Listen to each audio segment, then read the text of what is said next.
So things are starting to get a little bit out of control around here. So today I am going to be doing a little bit of harvesting and a little bit of cleaning up. So let's do it.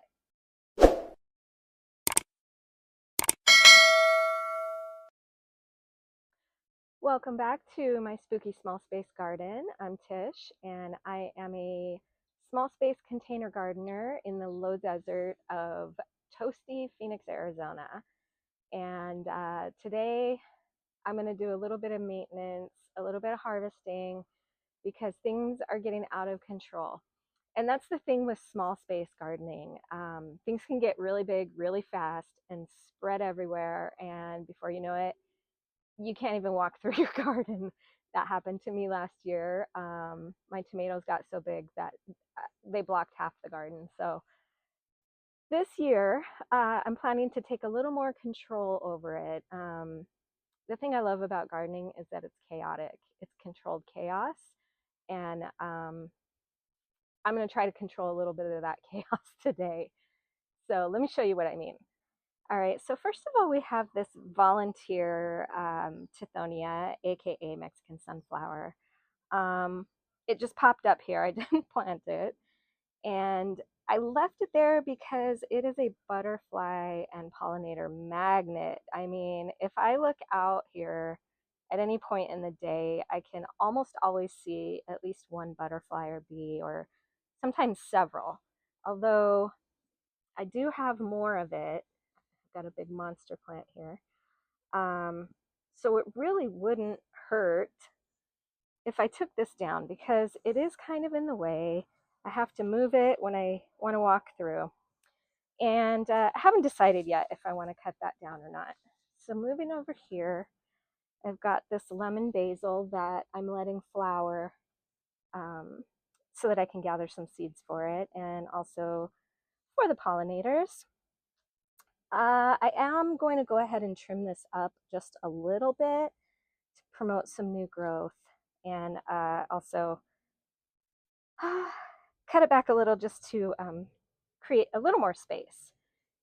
This bell pepper has obviously taken over back here. It got way bigger than I expected, and I didn't cut it back because it was loaded with peppers, and it's still producing peppers. So I'm going to go ahead and leave that alone until I get closer to spring. And as I do, then I'll definitely trim that back and get some new growth going. Let me go to the other side over here. All right, the other thing, hiding behind these nasturtiums, which have not bloomed yet. However, I do see, I don't know if you can see down in there, I do see some buds showing up. I don't know if you can see them, but there are a couple. So I'm anxiously awaiting those to flower. But anyway, underneath, I have a spearmint plant in a pot. So let me tell you, if you're going to plant mint, definitely put it in a pot because this stuff will take over. As you can see, I've got runners just taken off. So I'm going to trim this back a bit and get it ready for some new spring growth. And I'm not really worried about hurting it, cutting it back, this early, because with our non-existent winter this year, I'm not worried about frost. And we're only a couple of weeks away from our official last day of frost. So with this mint plant, and really anything that I'm trimming back today, I'm really not worried about how it's going to be affected trimming it back this early. I mean, if officially it's still winter, but here in Phoenix, it feels like spring. I mean, our nights are still chilly, down in the 40s, maybe low 50s. To me, that's chilly. So anyway, so I'm not worried about getting a frost. I'm not worrying about the weather hurting these plants if I cut them back too soon. Usually I wait until spring when it's a little warmer. But like I said, with this non-existent winter that we've had, it's warm enough that it's not going to hurt them to cut them back. So I'm going to do that. And one more thing. I am also going to be trimming up this oregano because as you can see, it's huge and it's kind of hanging over into my walkway. So I'm going to trim that up, and I'll be dehydrating that and storing it for use in the kitchen.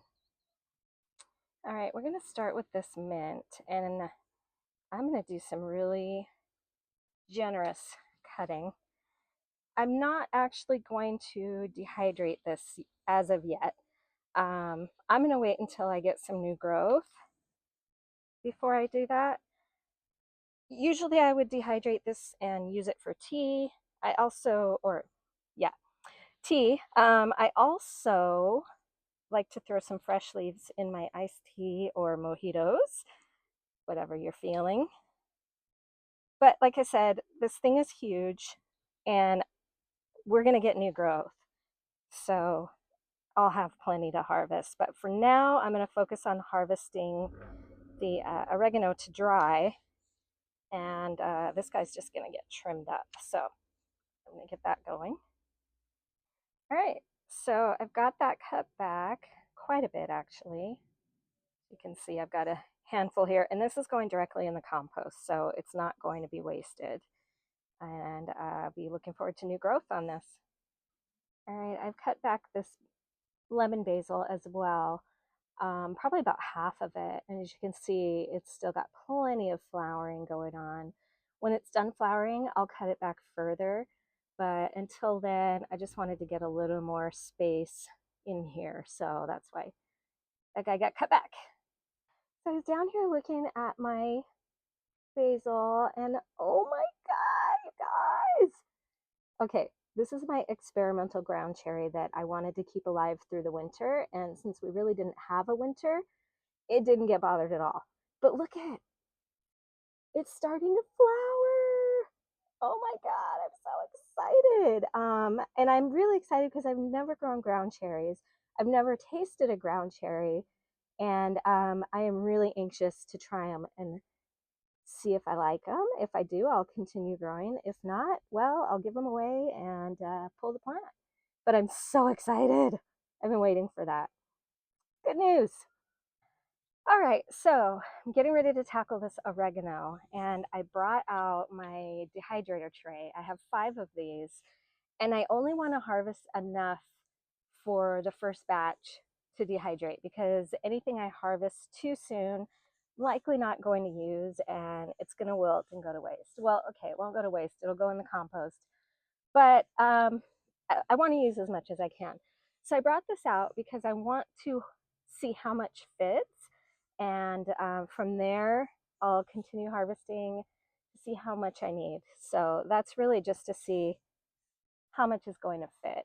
So got all this oregano, and I'm going to start cutting and throw it on there. So we'll see how much will fill up 5 trays, and I'll let you know when I get there. All right, so here is my oregano harvest. Not as much as I'd hoped, but that's okay. I'll have enough for the first batch. And I was able to trim up most of what was hanging over here. There's still some left. I may go ahead and just trim the rest of that on this side and throw to the compost. And then maybe next week I'll do the other side and get that dehydrating. It just depends on how much I get after dehydrating, because I've got a lot of oregano here, and I do want to dehydrate most of it. So I've got plenty on this plant that I can use. So more to come on that. All right, so we got some things trimmed up, some things harvested, and it's looking a little better.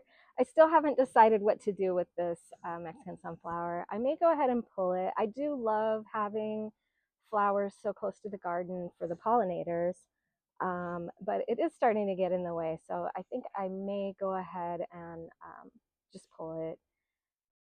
I have plenty more, so I'm not worried at all. I kind of need the space, especially with spring planting coming up. I don't want to have to deal with that. So we'll see if it shows up on the next video or not. In the meantime, happy gardening and have a beautiful day.